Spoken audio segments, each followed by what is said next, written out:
میں آپ سے گزارش کروں گا ٹھنڈے دل کے ساتھ، وسیع دماغ کے ساتھ آپ اس گفتگو کو سنیں۔ گالی دینا، سب و شتم کرنا ہمارے حرام ہے، مقدسات اہل سنت، اور ہمیں یہ بھی پتہ ہے کہ اہل سنت کے مقدسات کون کون ہیں، صحیح۔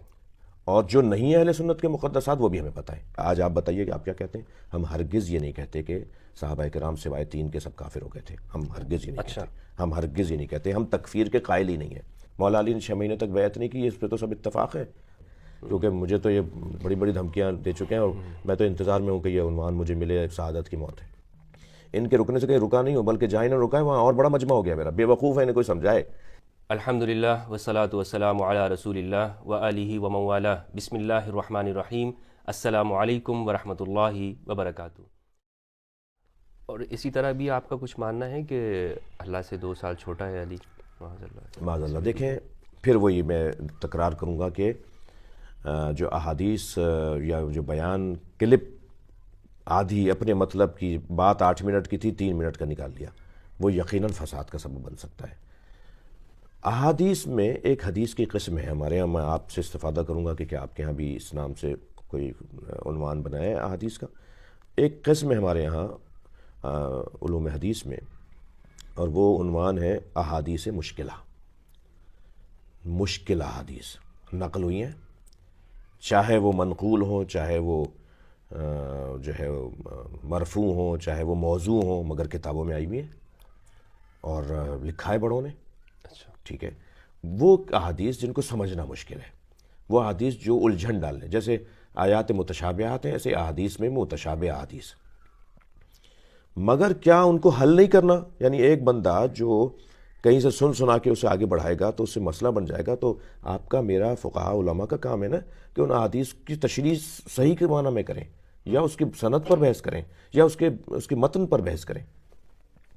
یہ جو حدیث نقل ہوئی ہے اسے کئی کتابوں میں نقل کیا، اور بعض لوگوں نے اس کی تشریح، ان ساری احادیث کو جمع کر کے ایک تشریحی کتاب بھی لکھی ہے، انا اصغر من ربی سنتین۔ میں معاذ اللہ، اب معاذ اللہ میں اس لیے معنی میں کہہ رہا ہوں کہ جو ترجمہ، جو بات، اچھا اس کے لیے میں فوراً روک رہا ہوں، بات پوری سنے بغیر نہیں جانا، ترجمہ تو وہی کروں گا جو ترجمہ ہے۔ پھر ہم جائیں گے لغت میں کہ ثنا کا ایک معنی سال کہیں اور ایک معنی درجہ کہیں، 2 درجہ کم، خدا کے بعد نبی اور نبی کے بعد علی، میرا درجہ، مجھے نبی کے بعد مانو، اللہ ہے، نبی ہے، پھر میں ہوں۔ اس معنی میں مولا علی فرما رہے ہیں کہ میں 2 درجے بعد میں جو تصور کرو، اسٹیپ کے معنی میں۔ ہاں، ثنا یعنی جہاں ثنا یعنی سال، وہاں ثنا یعنی درجہ۔ تو اگر مجھے تمہیں ماننا ہے، پیار کرنا ہے مجھ سے، تو اللہ اور رسول کے بعد مجھ سے پیار کرو۔ یہ اس حدیث کی، حدیث مشکلہ کی، کیونکہ ثنا تبادر فوراً ثنا کا سال میں جاتا ہے، اور وہاں ثنا کا معنی صرف سال کے نہیں ہے، درجہ کے بھی ہیں۔ تو یہ میں اس طرح کی احادیث کو سمجھا رہا تھا کہ بھائی مثلاً قف یا محمد ان ربک یصلی، رک جاؤ، معراج پہ سرکار جو ہے، رک جاؤ تمہارا رب نماز پڑھ رہا ہے۔ اب یہ ترجمہ غلط ہوگا نا، اس لیے میں نے جلدی سے بول دیا کہ یہاں بھی نہ کاٹ دیا جائے۔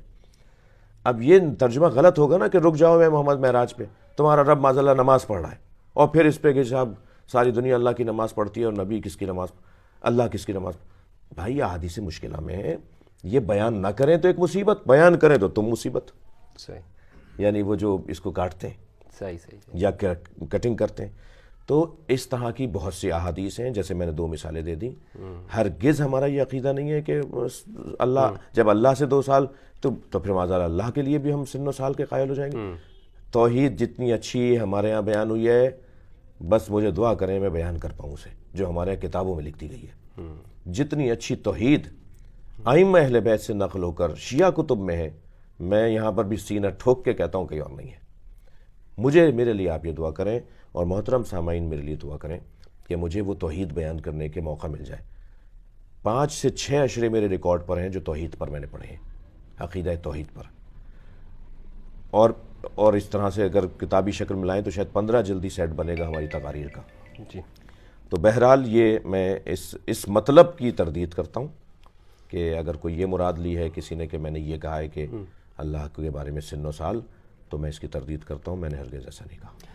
اچھا حضرت، آپ کی جو نمازیں یا جو جنازے وغیرہ ہیں، پہلے بھی نشتر پارک میں غالباً ایک نماز ہوئی تھی، تو اس میں جس پہ بڑا پاکستان کے اندر ایشو ہو گیا تھا کہ اس سے معلوم یہ ہوا، لوگوں میں یہ تاثر یہ جاتا ہے کہ آپ کی جو نمازیں ہیں یا جو عبادات ہیں، جو دعائیں اور معصور ہیں، اس میں آپ صحابہ کرام کے اوپر تبرے ہیں، اور معاذ اللہ اس میں گالیاں ہیں، اس میں اس طرح کی بری چیزیں ہیں کہ اگر وہ لوگوں کے سامنے ہو تو فرقہ اور افتراق بڑھے گا۔ تو کیا آپ کی نمازوں اور دعاؤں کے حوالے سے جو یہ تاثر ہے یہ درست ہے؟ اس طرح کی چیزیں ہیں آپ کی نمازوں میں؟ مفتی صاحب دو باتیں ہیں، وہ جو آپ جس کی طرف اشارہ کر رہے ہیں وہ عاشور کے جلوس میں کوئی 50 سال سے زیارت عاشورہ پڑھی جا رہی تھی۔ ریڈیو پاکستان کراچی سینٹر سے 40 سال تک زیارت عاشورہ پڑھی گئی عاشور کے دن۔ زیارت عاشورہ ہمارے ہاں حدیث قدسی کا درجہ رکھتی ہے۔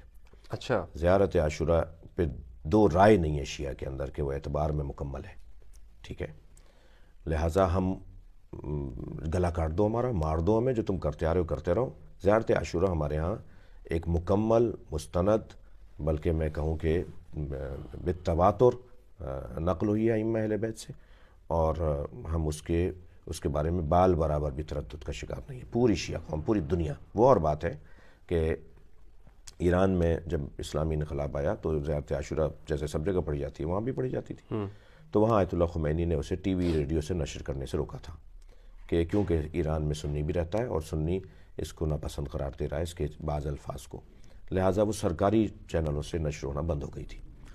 تو میں بھی ذاتی طور پہ اس کا قائل ہوں کہ مائک پر اور نشریات میں وہ آپ اپنے عقائد بیان نہیں کریں کہ جس میں کسی ایسے شخص کا نام لیا جا رہا ہو جسے بعض لوگ صحابی مانتے ہیں، تو غلط فہمی پھیلانے میں انہیں آسانی ہوگی۔ زیارت عاشورہ میں جن لوگوں کے نام ہیں، ٹھیک ہے، وہ انہی لوگوں کے نام ہیں جو آپ کے یہاں خود مسلم نہیں ہیں، اچھا، جو آپ کے یہاں معتبر نہیں ہیں اموی حکمرانوں کے نام ہیں جناب۔ اچھا، خلفائے راشدین کی تو نہیں ہے؟ نہیں اچھا اچھا اچھا نہیں، تو بالکل نہیں ہے۔ آپ آج جا کے دیکھیے گا جن کے نام ہیں وہ یہی ہیں جن کی طرف ہم نے ابھی اشارہ کیا۔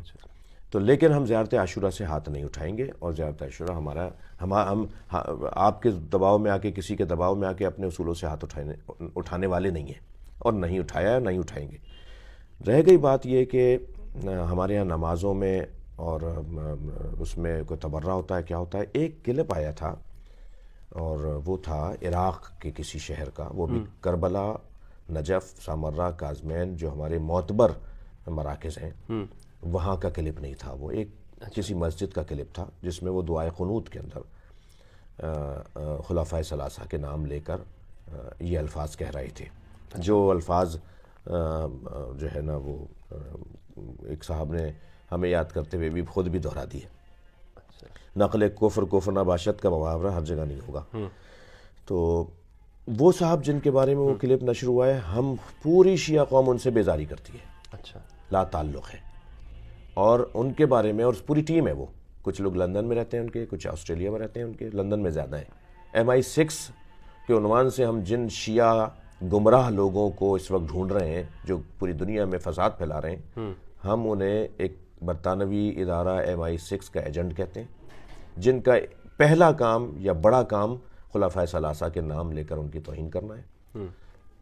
اور امہات مومنین میں سے بھی 2 وہ بیویاں جن کے بارے میں ہم ان کی بے احترامی کے قائل نہیں ہیں، لیکن ان کو آئیڈیل نہیں مانتے، صحیح، ان 2 بیویوں کے نام لے کر اور خلفائے ثلاثہ کے نام لے کر فساد پھیلانے کا ایجنڈا ہے ان کا۔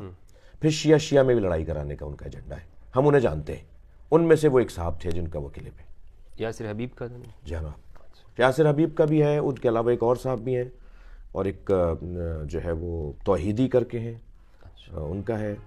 یہ توحیدی یاسر حبیبی ایک ہی گروپ کے لوگ ہیں۔ تو اب آپ نے کیوں نام لے دیا تو بہت اچھا ہے، مجھے بھی کوئی آر نہیں ہے، اچھا لوگوں کو پتہ چلے۔ میں نے سنا ہے کہ ایران میں ان لوگوں کے اوپر پابندی یا اس طرح کی جو خلفائے راشدین کے علی اعلان توہین کرتے ہیں، کیا یہ بات درست ہے؟ میں نے اپنی آنکھوں سے دیکھا ہے، وہاں کی فورسز نے پکڑا ہے ان لوگوں کو، جیلوں میں ڈالا ہے، میں نے اپنی آنکھوں سے دیکھا ہے۔ ہم ایام فاطمیہ میں وہاں تھے تو کچھ نے اس ٹائپ کی جیکٹس پہنی ہوئی تھیں جن کے اوپر کچھ ایسے نام لکھے ہوئے تھے، پولیس پکڑ کے لے کے گئی ان کو، اور ہم نے کہا کہ صحیح کیا ہے۔ تو یہ تو بات پھر میں دہرا رہا ہوں، ہم کسی کو راضی کرنے کے لیے، ہمارے دین کا حصہ ہے یہ۔